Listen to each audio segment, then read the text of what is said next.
sepimizga Hamid turdimi qitildi. Buni dedimmi? Ha, tex demeptimen. Onun bilenmi tushlik demilish paytida uchrashib qoldik.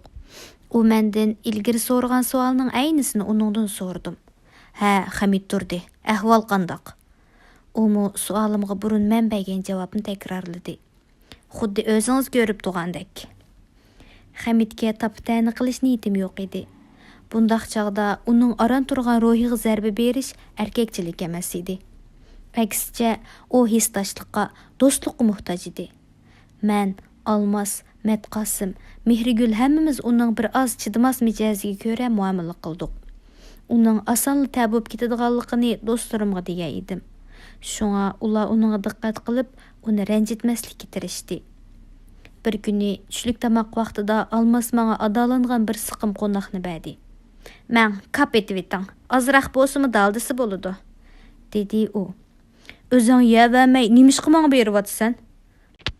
Men jenimda to'ymay och yurvassam, siz mushibastingiz bilan Xitoyning shu kichikkina mo'misiga qandoqmi ko'nisiz kintang? Ancha-muncha qo'shimcha bir narsalarni tepib yemasak o'lib qolmayli, dedi u xubsanlik bilan. U bek oyog'i chaqqan sho'x bola edi. "Qayerdan topding? So'rab nima qilasiz? Yevermamsiz?" dedi u yana sho'xlik bilan ko'z qisib, xam qo'noqni chaynag'ach. "Ammo bir yerdan o'g'irlayotgan bo'lsang diqqat qil. Tutilib qolsang Xitoylar o'ltirib yetadi. Anglamadingmi? Bir bosh piyoz uchun ishdan kelayotqicha Xitoylarning etizidan bir bosh piyoz og'ini uchun bir yigitni nako qilib qo'ydi." "Men degan undaq palokat ishni qilmayman deyman", dedi u maqtanchoqlik bilan. Men qo'limdagi bir siqim qo'noqni Hamid turdiga berdim. Uning ochliqdan sarg'ayib ketgan chiroyiga qarab ichim og'rib ketgan edi. Bu holda qandoqmi qo'noqni o'zim yeyalayman? U menga ayonchilik nazarda bir ko'z tashlab, hech bir takallufsizla qo'noqni ilib og'ziga kap etdi va chaynag'ach. "Sabitka, mening qilganlarim uchun taptani qilib, ha, qandoq bo'ldi? Menga kelgan sangmi kelamdikan? Jahon degan mana shundoq degandek gaplarni qilib sanjib olgan bo'lsangiz, menga sal yenik to'xtaydi. Men qilgan nomardlikka bundoq javob berib, meni texmi bek azobladingiz", dedi. "Siz bilan biz birinchi qaytim turmida emas. Siz meni tushunmamsiz. Men sizni qiynamoqchi emas. Kishilarga normalda qandoq muomalada bo'lganligimni bilasiz-ku. Uni-ku bilaman. Odam degan xam sut emgan maxluqkan emasmi?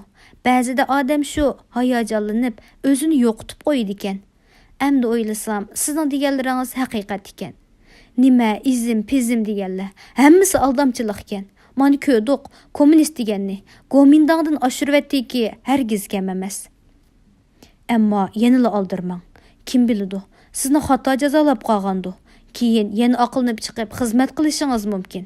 Men shundoq bo'lmadimmi? Necha qaytim qamaldim, necha chiqdim degandek. Shundoq bo'lib qolsa, zamon iqimlarining vaqtliq aldamchiliklariga ergashmayman. Kishilarni, bo'libmi o'z xalqimni xo'sh qilishga tirishiman. Qo'limga keldi deb ko'ranglab ketmayman. Inshaalloh. Xudo buyursa. Har kuni tushda ba'zi 2-3 kunda bir Almas qayerdandir tepib kelgan xam qo'noqni xamli chaynab tamog'imizga qo'shimcha qilatdik. U hammaylarga azroq niyat yetkazishga tirishadi. Qo'noq qarumuqi ko'p, kasal tekkan, qo'ruq, avoq bir xil qo'noq bo'lib, balkim yam-xashak uchun ishlatadigan qo'noq bo'lsa kerak. Shuning uchunmi ta'mi bakla g'alati edi. Shundoq bo'lsa-mu, uni esil nozu ne'mat qatorida yeydik. Bu chaqlardagi ochliq azobini shuningdan tushunib olishga bo'ladiki, ba'zilar ishlayotgan yerlarda har xil o'tlarni, yiltizlarni yeydi. Faqat ochiq bo'lmasa, hamma o'tni yeydi. Mamkab, charot, bak sutlik bo'g'ashqa hammadan yaxshi edi. Uni hamma odam degudek yeydi. Mana shundoq qilib, ba'zi o'tlarning dorilik xususiyati rol o'ynab, ba'zilarning ichi qetib qoladi. Ichi qetib qolgan yoki yemekdan zaharlanib qo'sqa og'rib ketganlarning nolisiga quloq selinmaydi. Haramzodi kasal, ideya kesili deyishib kor bo'lmaydi.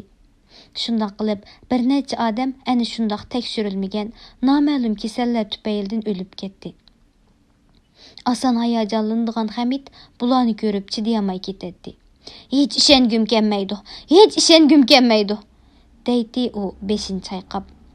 Uning demoqchi bo'lgani, uning tushunchasidagi kommunistlar bakmi xalqchil bo'ladigan bo'lg'ashqa, jahongirlarning sufit qilib tasvirlanadigan barliq vahshiyliklarni kommunistlarning vujudida ko'rganda haqiqatan ishongisi kelmay qoladi. Hamid turdi. Undaq bolalardek gapni qilavermang. Nima demoqchi ekanligingizni tushundim. Sizning qalbingizdagi kommunist deganning obrazi bak suyumlik, bak ulug' edi. Shunga bular aqlingizga sig'may qelyotidi. Ammo bilamsiz, sizga ashundaq ta'sirni singdirib qo'ygan rus kommunistlari g'alba qila qilmayla dengizchilarning isyonini bostirganda 200 mingdan ortiq yo'qsul dengizchini qirib etgan edi. Bu siz ishonmagudek darajada, aqlingizga sig'diramagudek, hayron qolgudek bir ish emas. Kommunistlarning mohiyatida azaldan bor bo'lgan vahshiylik. Bugun Sovetning mushuningga o'xshash majburiy emgak lagerlarida qancha million odamning azob chekayotganligini tasavvur qila olamsiz? Siz balkim ular kulaklar, xalq dushmanlari deb o'ylaydigan bo'lg'aydingiz. Ularmu mana shu siz bilan bizdek odamlar. Fursati kelganda bir og'izdan bo'lsimi gap qistirib, atrofimdagilarda kommunistlarning mohiyati to'g'risidagi xam xiyol va xato tushunchalarni tuzitishga tirishatdim. Hamid turdimu deganlarimga qoyil bo'layotgandek qiladi.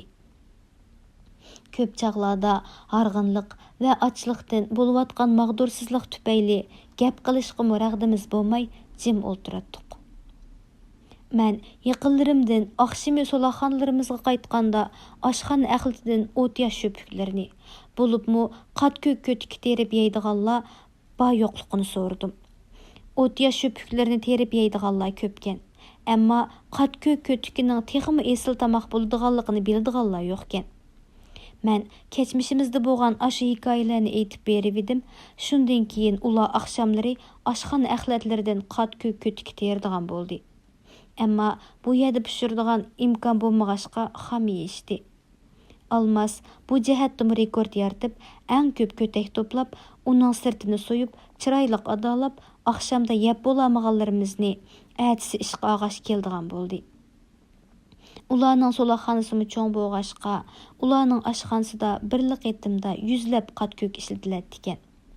Bu bayqashdan keyin solaxonalarda qat-ko'k ko'tik talishib majralashadigan ishlar ko'rilishga boshladi. Bizning yotadigan yerimiz ishlaydigan maydonga yaqinroq bo'lg'ashqa, har kuni qator bo'lib, 8-10 kun Dupayning nazorati ostida mengib kelardik. Bu aradan yangi yasalgan tuz va sifatli tosh yo'l o'tadi. Tosh yo'lning qayerdan qayerga berishini bilmayman. Ish qilib, mashinalar qayerdandir oshliq va boshqa yez egilik mahsulotlari to'shiydi. Biz yo'lning bir chetida 2 din qator bo'lib ma'atdik. Yo'l bakkan emas. 2 mashina tasdiqotqudek edi. Mashinalar yenimizdan o'tganda ba'zida chaq ostidan shig'il toshlar etilib chiqib, so'zmoqdan chiqqandek qattiq tegadi. Mashinalar shig'illik yo'llarda silkinib mang'ashqimi, mashinalar to'shib mangan narsalar yo'lga ancha-muncha chechilib qoladi. Biz qatorda ketib etib, bir necha tal qo'noq, ba'zida biror bosh qizilcha, savza, mekichamg'ur tepib olatdik. Normalda buni nihoyat tez harakat qiladigan yosh bolalar qila oladi. Chunki yalab mangan gundupaylar ko'gichilar qatoga kirib olmasa, tayoq yeydigan gap edi. Ba'zi chechilgan narsalar do'milab yo'l sirtiga, dal biz ketayotgan liniyada to'xtab qolgan bo'ladi. Buni elish bek oson edi. Ammo ba'zilari yo'lning ichidarak bo'ladi. Bu doimli uchraydigan narsami emas. Ba'zi kunlari bo'ladi. Bo'lgandimi faqat 100 odam ichidan 2 talaylikning qo'liga chiqadigan narsa edi. Bir kuni atiganda kelayotqicha biri yo'lning ichidarak turgan tuxumdek bir mekichamg'urni olaman deb mashinaning ostida qoldi. Qatodikilarmi bu ishning qandoqlarcha yuz berganini deb beramaydi. Ko'z yumib ochquchi bo'lib o'tdi. U chog'larda yo'llarga texi asfalt yotqizilmagan bo'lg'ashqa, har mashina o'tganda atrof ko'rinmay qoladigan chang to'zon ko'tariladi.